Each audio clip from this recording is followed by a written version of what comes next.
Hello, everyone, and welcome to today's webinar from Exposure Ninja. So I'm Charlie, CEO at Exposure Ninja, and I'm joined by the fantastic Hannah Tyndale from EN, who is our website development strategist and in-house expert in everything Heatmaps, website design, CRO, and that kind of stuff. Hey, Hannah, how are you doing? I'm good, Charlie. How are you? I'm very well, thank you. So I'm going to kick us off for the first part, and then I'm going to hand over to Hannah because she has jam-packed this webinar with so many amazing examples. There were actually so many we had to cut some out because we just don't have enough time.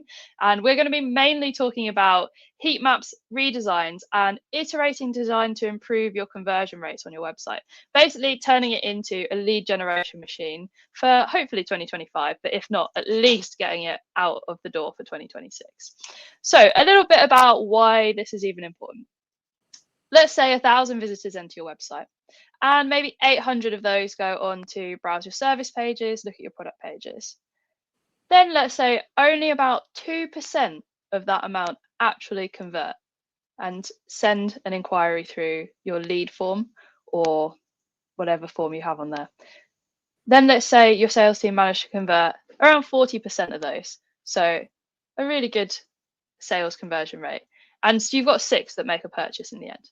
So let's say you make 100K for every sale. That gets you around 600K in revenue. It's not bad. But let's say we could shift this 2%. Let's say we could almost double that to 4%. Then suddenly we start to see a whole shift in what's happening for the website. You get around 32 visitors submitting details through your lead form. And even if your sales team are converting at that same percentage, that means you've got 12 making a purchase, and suddenly you've pretty much doubled your revenue to 1.2 million. So this is why this is such an important topic for businesses. And it doesn't matter if you're a lead generation business and you've got a sales team working on the back end, or if you're an e-commerce business and you're directly making sales through your website. Shifting your conversion rate is one of the biggest things in marketing that you can actually do to impact your bottom line and improve the amount of revenue your business is generating through the website. So I'm about to hand over to Hannah because she's taking us through a very tasty agenda looking at how we fix a poor website. And it's usually our clients, our leads who use the word poor when they're talking about their website conversion rate. And what we actually want is them to feel like their website conversion rate is fantastic, is really, really good. So we want to get rid of the word poor and show you what to do about it if you feel like that's you. Then we're going to talk about how you actually unlock better conversion rates, the actual secret sauce behind it, what you can do to make those changes. And we're going to go into some practical tips for high converting lead forms if you are a lead generation business, if you're B2B or B2C, and you need people to fill in a form to get in touch with your sales team, or you want them to book a demo or something like that. This is the section you're going to want to see. And we're also going to go into mega menus and smart navigation. This is incredibly important to the user experience, and it makes a massive impact both for people trying to navigate through your website, but also it's going to be really important in the new AI world where we also have AI agents looking through, navigating your website, trying to understand the structure, trying to understand where your content is. So all of this is important for both of those types of users.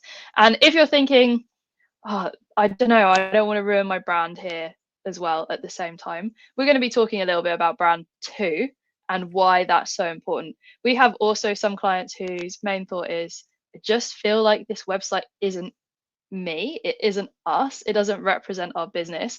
And even if you're not thinking about that bottom line, though I really hope that you are, if you're just feeling like this website doesn't show what a powerhouse of a company we are, we also do stuff that helps with that. So you should be able to achieve both those things.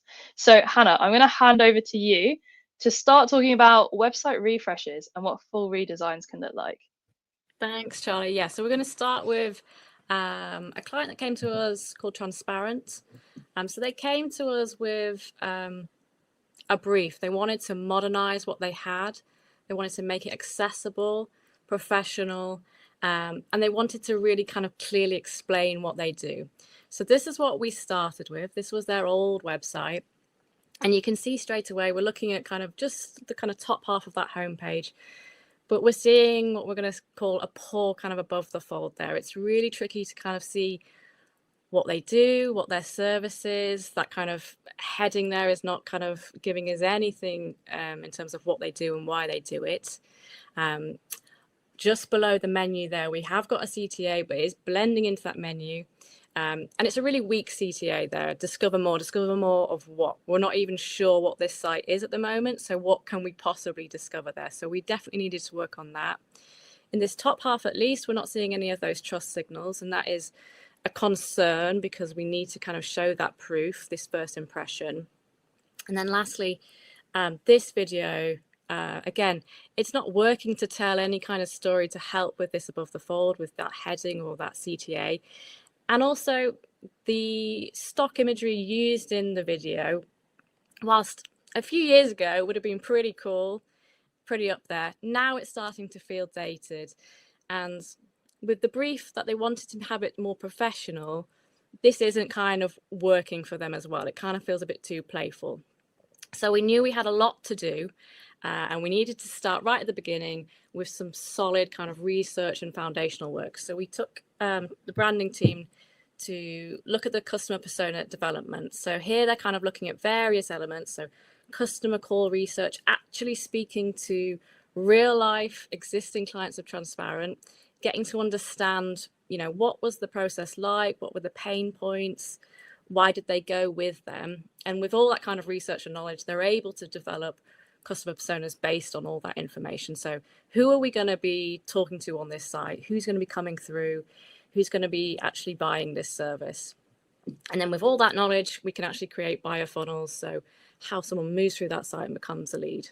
So with that research, we take that into positioning and voice. So we're looking at how are we actually going to position this client in the market? So what do they do? Why do they do it? And why are they the best at it?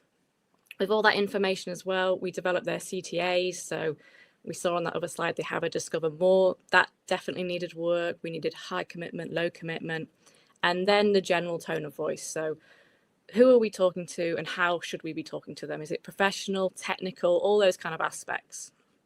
We take all that research and then we move into the branding and the visual side of things. So we're looking at things like logo, typography, color, mood boards. We're also at this point kind of putting together some design samples, and we're starting to get a real look and feel of how this is kind of moving along. With all that positioning and research, some of that visual stuff, we've kind of got a really good foundation. And then at this point, we actually move into the design and build phase. So we've done a lot of work to get up to that point.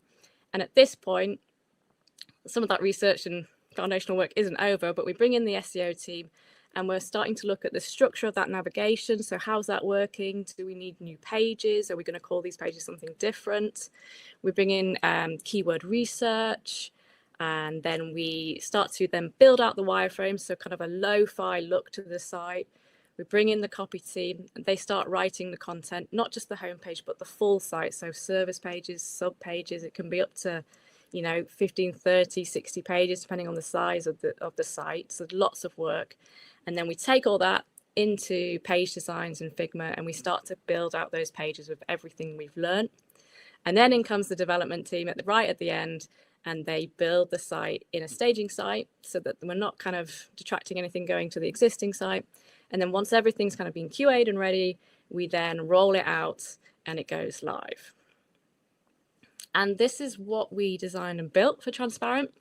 So you can already see it's feeling a lot clearer, a lot cleaner. We've got some really strong positioning there on the left, really well-defined CTAs with some nice hierarchy. And then as we move through the rest of the page, you'll see things like objections handled, lots of kind of trust signals coming through, really well defined services. And then the whole kind of feel of the site is really accessible, really professional, and it actually kind of tells users what they do and why they do it there. And we've got a few more elements from the site there. So it's looking really sleek and clean and certainly going to drive conversions for them. This one is so much more modern as well in comparison to what they had before. And this was actually one of the businesses who came to us and felt like their original branding and website just didn't represent the team and the level of service that they could provide.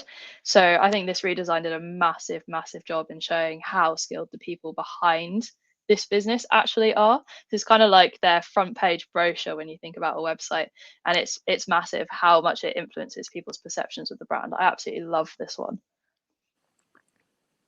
Yeah, here's the before and after. Yeah, so it feels kind of like night and day.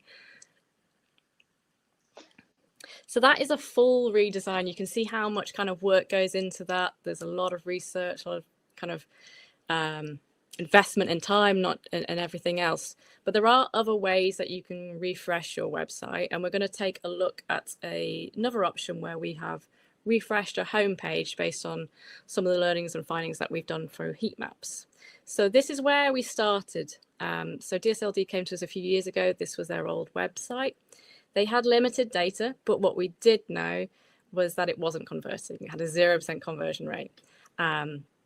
It's very dated. There's not kind of any positioning going on there. So we had to do what we did for transparent. So we did the customer personas, we tweaked their branding, and we designed and built a new site for them. And this is how it was looking when we went live. So lots of changes here. And then when we set it live, we saw improvements in the conversion rate, which was fantastic. So we went from nothing to 0.42. Traffic was increasing as well at the same time, which is really important. Moving it incrementally to 0.65. And they went into what we call a multi-channel campaign, DSLD. So they had PPC, SEO, email marketing, literally everything. So the site was growing constantly. We had PPC landing pages, we had resource pages, things like calculators being built, lots of data coming through, lots of new traffic, particularly from the blog. So lots of stuff going on. But we knew that we wanted the homepage to work a bit harder for us. We knew this is where a lot of people were coming. So towards the kind of the end of the year, this is our big focus. So we'd done some competitor research. We knew what they were doing. We knew we had a lot of new stuff, a lot of learnings from the PPC landing pages. And now we wanted to look at the heat maps and see what was going on this page and how can we improve it and make some changes here. So with the heat map, this is what we're looking at the moment. Essentially, we're looking at engagement on the page. So where are people clicking? Where are they kind of moving around the page? How far are they scrolling down with those kind of red and yellow on the right hand side there? Where are they not clicking? Where are they not spending any engagement? Are there any elements that are frustrating? Hannah, can you explain what that red and yellow actually means in this example? Yeah, so the red essentially means everybody is seeing that. So this is often you're above the fold. So in this case, this is on a mobile, and it's showing you exactly kind of this section everybody can see. But if you fall below that fold, you'll suddenly see a drop off, and you can see there's it hasn't got the percentage on there, but it's often 5, 10, 20% straight away. So you can see how important that above the fold section is. That's your kind of your first chance, to impress someone and to keep people engaged, and it will drop off, quite significantly as you go down the page. So we did a full analysis on the heat maps, not just kind of the top sections. We took all that data, everything we'd learned from competitors, everything else that we'd built in the site, and we redesigned the homepage. So you can see some elements haven't changed. That menu was working really well for us. That login button's super important to keep, but we felt like this above the fold section could work a lot harder. So this is where we've changed things. We haven't changed everything. That positioning is still there from the start, but we've really focused attention on that CTA and kind of made that reviews even more kind of impactful. And there are other elements throughout the page as well. We've introduced kind of new things like resources to send people to elements like calculators, and brought in visuals for the apps and all these kind of things that we'd seen on competitor sites. And we saw a phenomenal increase. So it's 194% increase in conversion rate on the homepage. And this is just the form. This isn't, the telephone number, the login button, the email sign up. This is just their sole focus on that form there. So a huge increase from the takings from the heat map there. And then we've got some new sections. So really trying to elevate some of these sections that we weren't able to add onto the homepage at the beginning because they didn't exist.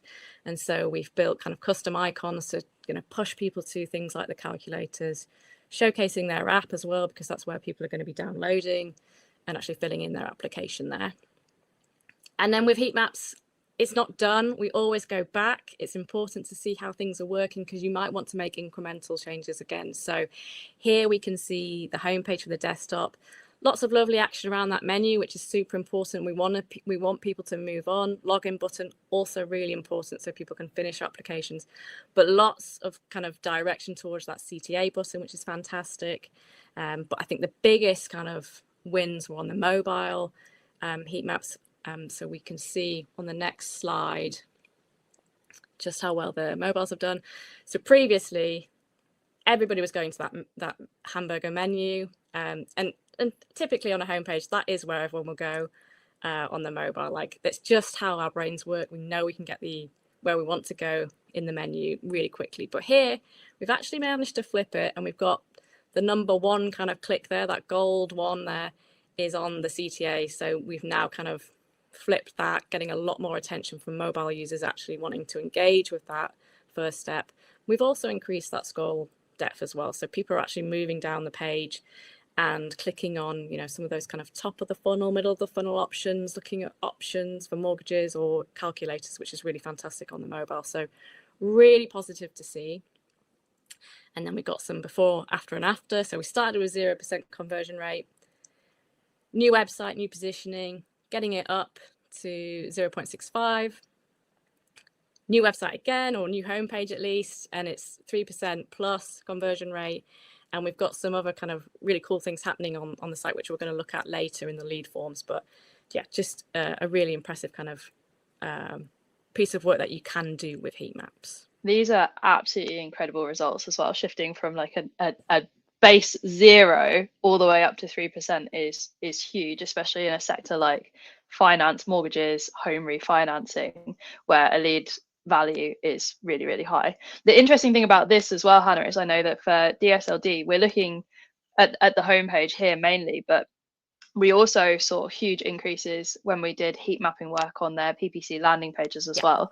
And I saw some of the data you shared with me previously of landing pages converting at 8%, 12%, even as high as 13%, specifically because we'd started making tweaks, replicated some of the same sort of simple designs we've got on the navigation menu, moving people around and looking at how they're actually performing on the page. Pretty wild. I actually thought some of those were so wildly high. I've never seen anything like it. Yeah, it's a must-have, I'd say, and particularly for PPC landing pages, because you're getting that traffic. You're paying for that traffic, so you're getting some good numbers there. So you can make incremental changes, and you can see the effect really quickly. Similar with the homepage, because you get so much traffic. So it really is a must. Getting heat maps on your site is an absolute must.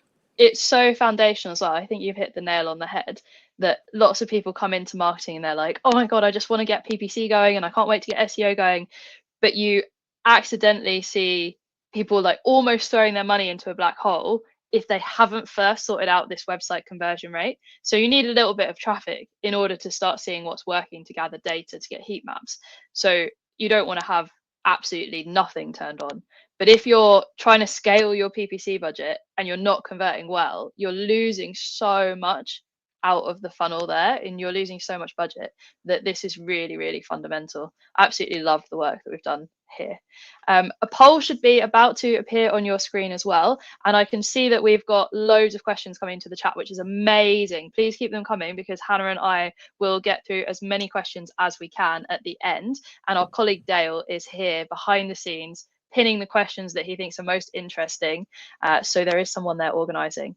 So on your screen at the moment, you should have just seen a poll for whether you're sending paid traffic yet to your most important landing pages. I'm seeing a huge percentage of no's, which is maybe because there's a lot of people in this webinar who are first rightly thinking about their conversion rates and how to shift those up before scaling. And I'm very glad for the 21% of you who are sending traffic to specific landing pages and seeing a really good conversion rate on that. That's amazing to hear. So above the fold refreshes, Hannah. Yeah. So with the above the fold, this is kind of moving away from that full redesign, we're kind of looking at maybe partial things that we can do with sites or incremental things. And above the fold, we've kind of touched on a little bit in the heat maps where you saw that kind of red square, where that's kind of what you see. So that viewport on your desktop or on your mobile, that first kind of rectangle that you see is what we call the above the fold. And it is so important. It is that first impression. You cannot win or lose on that above the fold. So it needs to be loading quickly. It needs to be having strong positioning, a really good design to encourage people to then explore the rest of the site. So this one for AZ Flat Fee, they came to us, our marketing consultant kind of had a look at this, and with discussions with the client and herself, they determined that actually the best thing that we can do at the first stage was this above the fold section. So we didn't need to change anything in terms of branding, but we certainly needed to look at that positioning, save thousands of dollars. Okay, what is this? That video is not particularly working. The CTA is also not very convincing. So we did some positioning work initially. So you can see that on the left-hand side, really strong positioning. We're actually telling people what the flat fee is as well. So we lose that frustration from users. We're also showing a really nice incentive of how much they can save. And then we've opened up the CTA. We've made it bigger. We've made it bolder. So actually the focus really is about selling your home and how they can do that. And with this one as well, there is kind of a qualifying factor as well, because they are a location specific business. So often we find that you can get quite a lot of spam or the wrong type of leads just because you can't take everybody in. So for this one, we've also added in that kind of first step just to kind of qualify those leads for the client a lot easier there. So I think you can see super professional, super clean, and just a lot more like, yes, I'm going to have a look at this. I'm going to put in my postcode or zip code and see where it goes there. So this is an interesting one, actually. We did, and we created a new page for them. They didn't have this page, it didn't exist already, called a case study. And we tried something different with the design. The client absolutely loved it and it was working really well. So we knew we'd like to bring this over to the homepage. So we have tweaked the menu as time has gone on, changed the positioning, but you can see here, really developed the branding style to really elevate the brand. This is a robotics company. They need to be kind of pushing that real professional, kind of slick kind of look. And so we took what we learned on the case study page, brought that over, updated that kind of above the fold black banner, introduced kind of a hierarchy of CTAs, so something that's a low commitment, high commitment, making sure that the video is also going to complement that positioning. And you can see that a huge increase for the homepage, which is awesome. And then another one, some good elements on here, but it's just not organized or designed in the right way to really kind of push what they're selling. So lacking trust, lacking an emotive kind of reason to maybe go and kind of follow the process of becoming a lead. So a lot of positioning, crafting that kind of statement, adding in those trust signals, giving some CTA options as well, because not everybody is ready, and then bringing in a multi-step form with some kind of signals of that it's kind of, you know, quick to fill in. Just a completely transformation there in terms of trust and kind of enjoying that experience. The thing I love about this one as well is the version on the left feels like it's targeted towards women just because that above the fold picture is of a woman. And then you can see like immediately on this right hand side one, that CTA that we've adapted really makes you feel like it's about to personalize a weight loss plan to you and shows that this business isn't just catering towards women. It actually supports men on their weight loss journey as well. And I think that's an amazing use of a CTA to then actually create a more personalized service without accidentally alienating part of the audience, which I think is a big mistake we can often see above the fold, that you accidentally alienate someone by trying to have an image of someone else that you're targeting. So that was a really cool way, I thought, of managing that without alienating any kind of customer. Yeah, there's lots of ways that you can show signals essentially, and it can be in your text, in your imagery, it can be in the CTA. There's lots of ways that you can subtly point people in make sure that they know they're in the right place. And yeah, you hit the nail on the head with that one. Yeah, it's a really simple way to do it. So I think we should have another poll just coming onto your screen now, asking if you've run conversion rate tests before. Interested to get a feel of how confident everyone is feeling with this kind of thing, if it's quite new. We know that not everyone will have installed Heatmaps yet. We've got a fairly even split here, actually. Slightly more no's and people planning to, which is great. You are in the right webinar if you are planning to actually run some conversion tests and look at the kinds of tweaks that you can make. Amazing. Yeah, I'm pretty much half and half. I think those above the folds as well are a really great way if you're thinking about dipping your toe into redesigning, thinking about branding, improving conversion rate, because such a large percentage are looking above the fold. And often it isn't that a website needs a complete rebuild. I think sometimes, I don't know if you find the same, Hannah, people get a bit nervous thinking like, oh my goodness, we need to like redo the whole thing and it's going to be a mega project. But sometimes like that AZ flat fee one, I think was a perfect example. A couple of tweaks can make something feel so much more premium and clear and support that user journey without needing to go through the whole development process from the beginning. Yeah, absolutely. And then you have also the ability to then kind of take what you've learned there and make kind of partial or incremental changes as you go through. And if you're using things like WordPress, then you're creating new templates, so that it's very kind of, once you've done one, then you can start to move forward as well. So it's all kind of, it works really well if you've got that kind of vision. Absolutely. Okay, now we're interested to hear a little bit about lead generation forms and those CTAs that you've been touching on throughout this. We've got multi-step forms here, and I think maybe this is about to get a bit complicated. Well, we'll see. The multi-step forms. So actually, it kind of says, like it's kind of pretty straightforward in terms of it is a multi-step form. But the really kind of brilliant thing about them is they are really good for qualifying your leads. So essentially, you're kind of taken through a series of questions. Each step has just one question on it, and you do that, and you're on to the next one. And it feels kind of like a very small commitment. It's just kind of going like through a quiz, an online quiz, essentially. A, B, yes, no, that kind of stuff.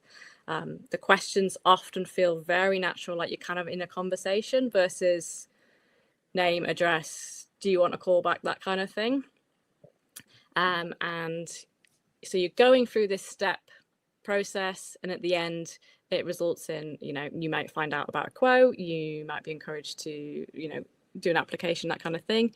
All the answers though go into the back end, and then the sales team get this really complete kind of structured data to follow up on. So they know all the answers that have been kind of answered. So if someone's, ready to be kind of followed up on, or if there are people that maybe need a bit more nurturing, they get all that information in the back end, and they can kind of progress that way. And there's lots of things that you can do with them to kind of encourage people to fill them out. So things like suggesting how long it's going to take, or progress bars, all that kind of encouragement to kind of get people through that form.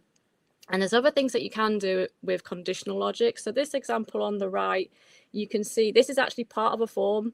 It's not just kind of its own standalone calculator. That's in a series of questions. The user's inputted some numbers in, essentially, and they have been returned their BMI. That they get to see that straight away, and then they're on to the next question. It gives them an indication of where they are in the weight, in how much they weigh, but that information also goes into the back end. So the client essentially will be able to get to see that information. So you can have front end logic, but you can also do some pretty cool back end conditional logic as well. So on the next slide, we are going to go back to DSLD. So DSLD, we decided to implement a lead qualifying form. They were getting lots of leads coming through. And so we were confident at this point that it was the right time to kind of look at kind of making it more qualified, maybe kind of losing those ones that we don't want, and really kind of improving that high quality. So we built out a series of steps. They fill in some details, they go through certain questions, but we weighted those answers in the back end, depending on what they they chose. So things like credit score or how much they earn were weighted. So in the back end, once the user had completed the form, they were kind of segregated into a high quality lead, medium quality, low quality, or even like a grey area where they've answered all over the place potentially. So that information all goes to the client. The user themselves is then sent to a really bespoke thank you page, so they could be encouraged to download the application if they're a high quality lead. If they're maybe low quality, then they're kind of shown towards resources and maybe things about improving credit scores and that kind of thing, or kind of really informational kind of content. And you can see here, this is some data from it. Huge increase, not just in conversion rate, but also in high quality conversion rate. So for the homepage, 5% conversion rate with 2% high quality. PPC, over 12% conversion rate with 5% of them being high quality. So it's not just increasing leads, but increasing really high quality leads. So it's lots of things you can do with that conditional logic, and you don't lose any leads. It's just you're able to kind of nurture them in different ways, essentially.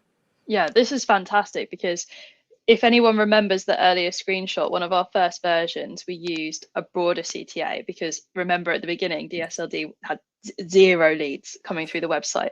So we just needed to get something so that we could then figure out with the DSLD sales team, okay, what's good and what's bad. And this is a financial sector, mortgages business. So they were actually getting people who were accidentally like overestimating how good their credit score was. But actually, if the credit score wasn't good, it meant the lead wasn't that qualified for them. So being able to put in a form like this with all this type of logic really supported us to make sure the leads were incredibly qualified when they got through to the sales team. And then the conversion rate after that from their sales to actual close was much higher. This form is so interesting that I'm actually giving a whole talk on this in Brighton SEO. If you're based in the UK, that's Brighton SEO this October, specifically going through how we set up this form, the changes that we made, how that impacted the conversion rate for this client, and what that actually looked like to their bottom line, as well as some of the psychological stuff that goes on with having multi-step forms. You kind of touched on it here, Hannah, that actually if you've got a really nice setup, a well-designed form, and it's appearing on different pages, people are actually quite happy to go through a form process and give you lots of information. Whereas if you see something that looks like you're filling out your tax return on a website, you can bet that loads of people are not going to be filling out that form. And if you're thinking, oh, the only solution is like, I can't ask that many questions, I just have to ask name and email to get enough leads in, but then you're finding yourself flooded with underqualified leads that your sales team can't really convert. This is the exact problem that I will be solving in that talk. So come and see it, come and speak to me about it if you are based in the UK, or if you're going to be in Brighton this October. I look forward to seeing you there. Hannah, I think you've got another example here. Yes. I love this one. It's totally different. Yeah, because there's so many options with multi-step forms. If you've got a really playful or really visual brand, then you can introduce kind of custom imagery. So our designer who designed our website did these images for this form, so you can really elevate that experience. And the important thing to remember is this is the start of the sales process. I mean, landing on the website is the start of the sales process. So if this is a fantastic experience, if this is enjoyable or kind of even fun maybe, then it's kind of setting that expectation for the rest of the journey. And doing really fun stuff like this, like I said, really elevates it. It doesn't feel like a chore or you're giving away too much information. It's just a really kind of fun and pleasant experience there. And again, with the progress bar, just to make it really kind of obvious that it's not going to take you all day. This is beautiful, and I think it just goes to show how well it can fit in with your brand. Massive shout out to our designer Benz, because she does incredible work and she is never restrained by just one brand. She can work across so many different types of sectors and brands. Yeah, it's absolutely amazing. Looks beautiful. Which leads us on to the final section, the nav menus. Yeah, and just before I jump onto that one, actually, just a few kind of other examples that aren't in there but work really well are things like instant quotes. So you can actually add in a lot of kind of numerical data, and this works really well for finance or those kind of businesses. You can still gather all the information, get get their details, but in the end, they're actually returned an instant quote. So it works like a calculator, but it's more like an instant quote essentially. So there's just so many options. There will be a multi-step form for you essentially. But navigation. Okay, so we saw a little bit about how important navigation is when we looked at the heat maps, particularly on your home page or your top level pages. Everybody's clicking around that navigation. People feel very confident with navigation. They can find where they want to go, particularly on mobile. It's just kind of how we work nowadays. So menus are super important. And the mega menu is just a fantastic option, particularly if you're an e-commerce site or a large kind of lead generation site. So it will improve your user experience, but you're able to kind of really logically group things together. And then you can do really cool stuff like add images and descriptions to kind of help explain what the service is or what the product is. So really good if you've got a technical brand or maybe services that are quite similar. You can use descriptions or images to kind of guide the user and therefore kind of reduce, clicks essentially for users maybe going on the wrong service and then clicking back or getting frustrated. You actually get the chance to kind of just get them where they need to be straight away. If it's done right, they can feel really professional and really premium. And you can also showcase other things. So, you can show related services. You can also kind of add in things like other CTAs, pointing to kind of different places or even kind of featured articles. There's lots of things you can do with them, but they really elevate that experience. And again, if you're getting someone to the page quicker and to the right page quicker, then you're absolutely going to improve that conversion rate. So it's a really good thing and a really good element to kind of look at, to kind of improve that general experience for users. Perfect. I love this because the top example is really visual, actually showing images of more complicated kind of products, whereas the bottom one actually uses words and subsections really well within the menu, and that left description gives so much more context, particularly if this is an area that a user or a potential customer may not be that familiar with. They may not know it in super loads of detail. Then it actually helps with that. The great thing about sorting the menu navigation out, not only is it makes it really simple for users, but the more and more the AI search evolves, we know that AI is also looking at the content structure on a website. AI agents now exist as well. If anyone hasn't seen ChatGPT's agent mode yet, you can actually just jump on my LinkedIn and I've got an example of it running live. It basically opens a virtual browser and it runs for you. You do nothing. It's a hands-free experience where it can actually go onto a website and check out for you. So I had it order me a kilogram of coffee from a local coffee roaster, and you see it navigating through the website to find exactly what it needs. If it's a confusing website navigation, the interesting thing as well is it kind of mimics a human behavior. AI has absolutely no patience. It doesn't care about the brand at all, and it just exits the website. But actually, it's not that dissimilar to users. We care more about brand. So if we love a brand and we know it, we might grapple with an awful menu for longer. But the reality is most users actually don't have a lot of patience when we're navigating through websites. We want it to be super clean, super easy. Otherwise, we're more likely to just head off to another website to solve our problem, get our service inquiry done, get the product we want to buy quicker somewhere else. So really important for both reasons. So now I'm going to move us on to the actionable takeaways. Finally, going to leave everyone with a couple of things on their to-do list. Yes, so number one, not all website refreshes need to be a full redesign.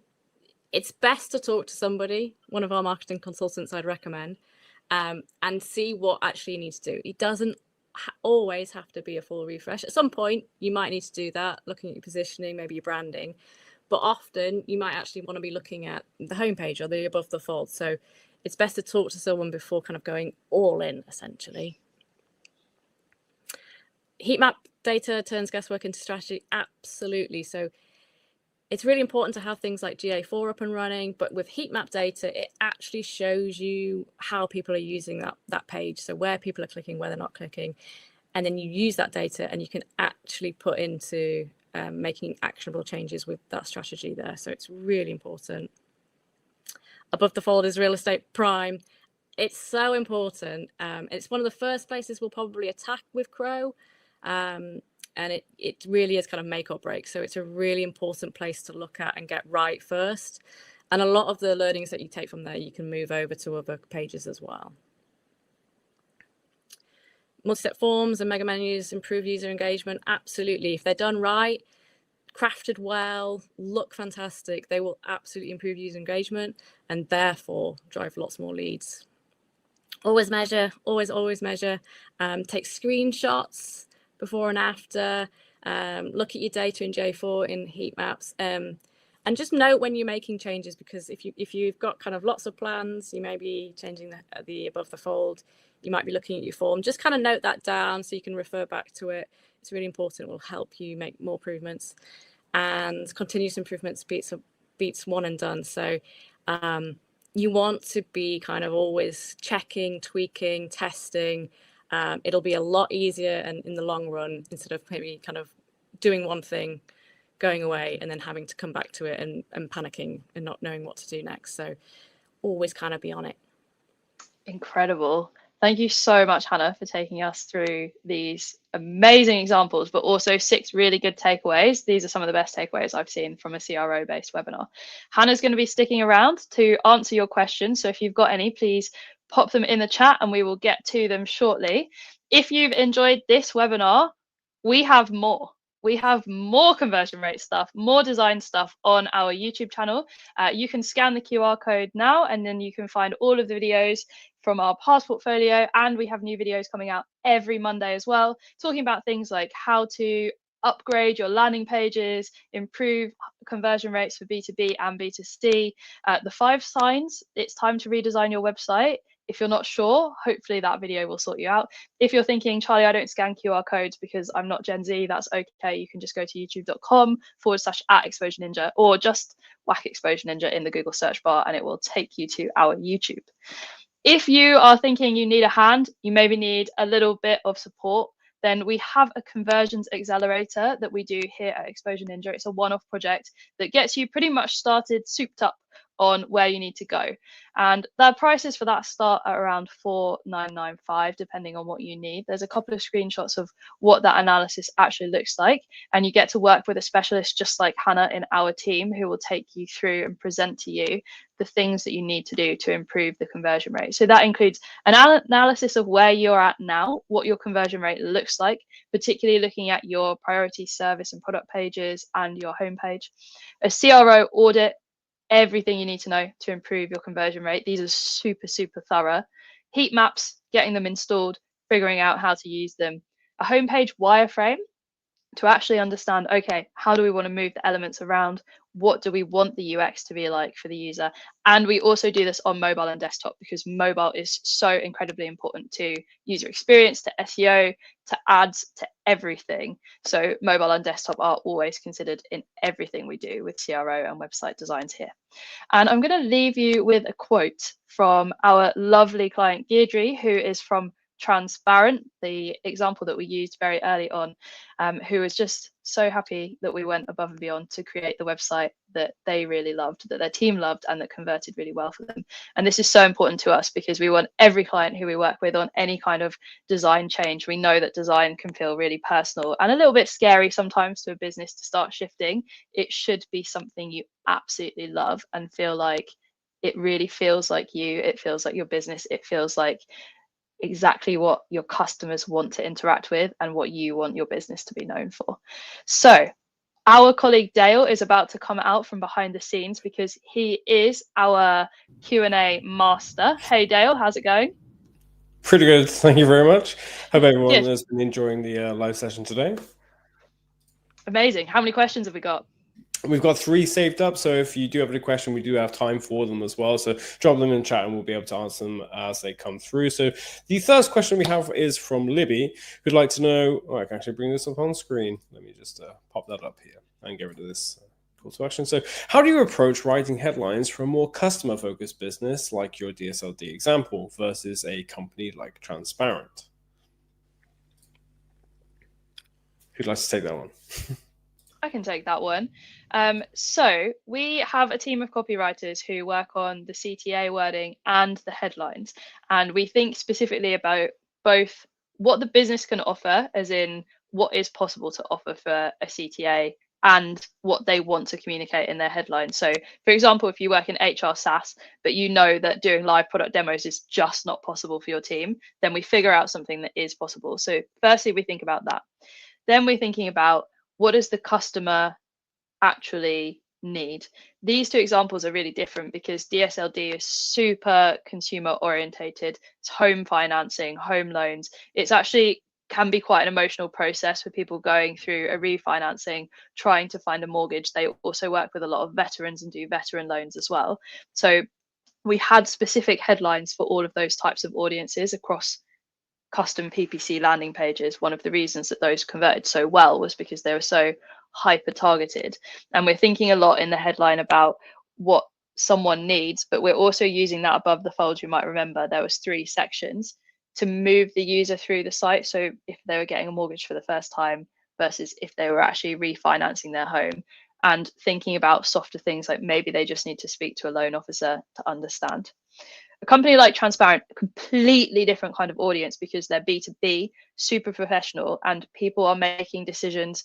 It's usually the procurement department or someone in a similar role in a large company making a purchasing decision, not emotional at all, just a business transactional type of tone to it. So we also think about that tone, and it's a little bit more on the nose, I would say, and less emotion led because it's what they actually need to get done in their work day. It's the product that they need to buy, the service that they need to buy. Whereas actually with DSLD, and an example that's more customer focused on a B2C level, you're taking them on an emotional journey and supporting that journey as well. Buying a home is a big commitment, but it's also like a big, amazing, exciting part of life, a big change and a big milestone. And you also want to be knowing that DSLD are going to support you in that journey and that they're going to make that a reality for you through the financing, but they're enabling that, right? So we think about that emotional side, but we also think about if we're looking particularly B2B or something more professional services, what does someone need to get done? How do they understand what this business does immediately when they're on the page? I think as well, when you one of the things that we did, or we'd like to do, is customer call research. It's kind of underutilized, I think. Sometimes people are a bit scared to do it, but I know, Charlie, you do it a lot. It's probably one of the best things you can do because you actually get to speak to them and you'll be able to gauge quite quickly what people need to hear. So if it is more clinical, straightforward, get to the point, transparent, or actually more emotional, this was like the biggest decision of my life, this is the most money I've ever spent ever, I'm buying a home, like you get kind of that feeling. So I would definitely recommend doing some kind of customer research with your customers because they will tell you everything you probably need to know. Going to take some to our next question, and if you do have a question, do please drop them in because soon time will run out and you won't have any time and opportunity to ask them. So the next question is from Craig, who's asking, what software do you use to track conversions? Yeah, so we use GA4 for kind of the regular kind of tracking in terms of events. Everybody's set up with that. And then in terms of what we like to use for Heatmaps, we'll happily use anything if someone's got a certain package, but we go with MS Clarity or Hotjar. There's free versions. MS Clarity doesn't sample your data. You get all the information. You get things like recordings. So that's what we use as the ones that we use the most. Super. Next question is from Libby, who'd like to know, does your customer client persona influence how a headline or CTA performs? Yeah, I would say so.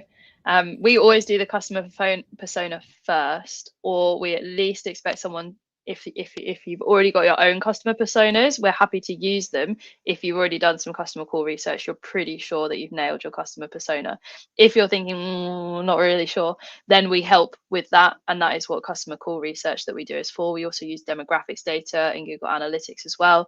We've got a really cool process for psychographic metricing that our brand and content strategist Gustavo often delivers for our clients too, so we can understand more data about psychographically what your customer persona looks like. All of that then goes into the copywriting part for the headlines and the CTAs, because we're trying to create something ultimately that appeals to your main target customer, that they're going to think that really resonates with me. They're going to get onto your website and think that is me, that's exactly me. So the DSLD mortgage one, for example, the headline at the moment is where dream homes meet expert financing, and that is pretty on the money for a lot of people, because they're mortgaging to buy their next dream home. That might be a slightly bigger home. They might actually be moving down to a smaller home because of where they are in their life. It's the next dream home for them. But the expert financing part is incredibly important, because it's what DSLD actually does. And you want your finances to be in expert hands. You want to know that that's safe. So understanding all of the pain points and the fear points of your customer personas is really important in crafting a headline that's incredibly effective. And that is an example of one where we did that customer persona work first to understand what all of the fears really look like, so that we can address that. But we're also thinking about the aspirations of those customers and what their goals are, what they're trying to achieve in life. Any additional thoughts that I share there, Hannah? I think as well in that CTA development, we saw at the beginning, we had it quite open, request a consultation. And I think what we found with the new version, which is check eligibility, kind of puts the control back in the user as well. I think they can kind of feel like they're part of the process. And it seems to really work, not just for desktop and mobile, but yeah, it kind of feels like it's that has developed as well to kind of like take control of the situation, because it's such a daunting situation that if you can check your eligibility, make sure you're on the right track, it's going to feel a lot less kind of daunting when you do actually have that conversation with a mortgage company. So that one's working really well, and you'll constantly tweak your CTAs as you learn more stuff and see kind of how things develop. On that point, we've been an agency for 10 years plus at this point, and we are still refining our messaging and our CTAs all the time. This thing never stops. You will constantly need to test and see what works, because not only is your business going to change, but also your customers will change over time as well. So you should always be testing, as they say. I also think it's incredibly important not to be embarrassed about that. I think a lot of businesses think they need to like nail the positioning in the CTA straight away, but you really don't. It's an evolving thing. And I often say, I think sometimes it's really difficult to almost see the wood for the trees when you are in a business, when you're the marketing manager, the marketing director, even the business owner, because you're so close to it. It can be hard to imagine what something different actually looks like, even if you kind of have that feeling that it needs a change. And that's true for everyone. So it should never feel embarrassing that you want to tweak or you want to play with your CTAs or your above the fold or your headlines, because actually it's one of the best and most effective things you can do to improve your conversion rate. And all you want to make sure you're doing is measuring your data before and your data after. And if something doesn't convert as well once you've tweaked it, change it back. There's no shame in then deciding, okay, that was actually much more effective for our average customer, for the kind of lead that we want. But sometimes you'll also change it and find like, wow, okay, that simple change doubled our conversion rate. We were way off with what we originally had, and you'll be so glad that you actually made a couple of simple tweaks to find something different. So I think just having the mindset that changing, iterating, experimenting is absolutely normal and totally okay. We've got another 2 questions coming through. So this one is from Neha asking, how important is website health and domain authority score in relation to conversion rates? Sure. Do you want to take website health, Hannah? Yeah, I'll take website health. Super important. So if we're thinking about how fast your website is loading, probably the number one kind of drop off is if it's not going to load quickly, or if you're struggling to get from page to page. So having a well optimized site is super important. And there's lots of things that you can do to optimize that, but that would be the first kind of place I would start. And just on top of that as well, accessibility is becoming more and more of a thing. So making sure that actually everybody can use your website is also super important. So a healthy website, yes, will definitely help with leads. So domain authority, on the other hand, less important here. So domain authority is actually a metric that is designed by Moz, who are a brilliant keyword rank tracking tool. But it's to give a bit of an idea of how authoritative your website is. So it's kind of a made up score because the metric is based on that. But it can be useful, particularly in understanding things like how well your website's performing in SEO, if you've got a lot of good authority backlinks, if your site is generally seen and perceived well. And there's lots of things that go into making that score, including things like the age of the domain, and as I mentioned there, the backlinks as well. In terms of your conversion rates, it doesn't really have any impact on your conversion rates on the website. The only impact would be usually higher domain authority websites often rank better in Google, and so therefore you're more likely to get more organic traffic. The more organic traffic you have hitting your website, hopefully the more leads you're getting through, because you should be converting those at, for most businesses, if you're converting around 2 or 3%, that's fairly good, though it does vary massively per industry. If you're actually not sure what percentage is good for your sector and you need a bit of a benchmark or an idea, you can give us a call, drop us an email, and we'll give you a bit of an idea of the kind of figure that you should be looking at. We've got one more question that's come through, and I absolutely love it. I'm going to just get straight on the screen because it's fantastic. So Neha's asking, how many CTAs are required in a page? More CTAs can confuse the user, right or wrong? Who wants to take this one? That's a good question. It's going to be case by case. So yeah, lots of CTAs potentially does have some red flags, and you might confuse the user. We always want to have a primary CTA, so something that you really want the user to do. So that might be book a call, get in touch, that kind of really high commitment one. And then often we will pepper with more low commitment ones. So that could be exploring the services. It could be even downloading something, email sign up, so becoming a lead in a different kind of way. So it would be kind of case by case. Obviously you don't want 10 all at once, and it needs to be spaced out, and it also needs to be authentic. So is it working with the copy? Does it make sense to actually be asking someone to do something? So asking someone to do something with no information, no way, no one's going to do that. Absolutely not. So you need to give them a reason, explain something, and make it feel like, actually, okay, this is the next natural step I would take. So that's how I would kind of work with CTAs. I don't know if you guys have thoughts on that too. I think you pretty much nailed it. I would say if it looks weird and overwhelming to you, it's probably going to look weird and overwhelming to someone else, and you don't want that. But actually, a good rule of thumb is probably a CTA or two, a high commitment and a low commitment, every couple of sections on the page, so that actually someone can do a decent scroll and then there's another CTA, because you don't want to go too far the other way where you think, oh, I don't want to overwhelm someone with CTA, so I'll not put too many on. But actually what happens is, especially if you're scrolling on mobile, you don't want to have to scroll all the way to the top of the page again to get to the CTA, and you don't want to have to scroll all the way to the bottom of the page to get to the CTA. You just want a nice prompt. One of the things I always say is, if you're not really sure, take a look at a charity website. Have a look at a really big charity website, because they invest a lot of time thinking about their CRO in order to get donations and volunteers. So they're often a really good example of how often you might want to see a CTA without accidentally turning people off.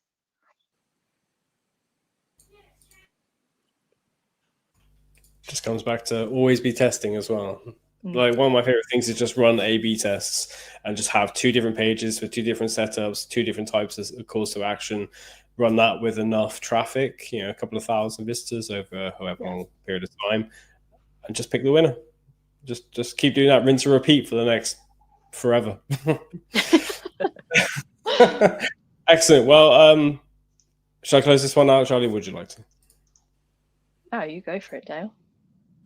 Super. Well, thank you everyone for joining us for our latest live session. You can join us every month, and you'd like to know when these sessions are coming, just head over to exposureninja.com blog. And if you just read through some of our latest content there, you should see the sign up for a mailing list, or you can go to the case study, which I'm just going to bring up right here. You can click on this link. It'll take you through to the one about Transparent and the rebuild that we've done for them there. But if you would like to learn more about just search marketing, conversion rate optimization, you name it, head to our YouTube channel. It's the best place to go, and you'll get inundated with content from our founder, Tim Cameron Kitchen, as well as myself and Charlie on a weekly basis with our podcast too. So again, thanks for coming. It would be great to see you at our next session, which is coming up in about 3 or 4 weeks' time. Great. Thanks also to you, Hannah, for a fabulous presentation. I love hearing you talk about conversion rate optimization. It inspires me to test more stuff on our own website. Absolutely. Thanks, everyone.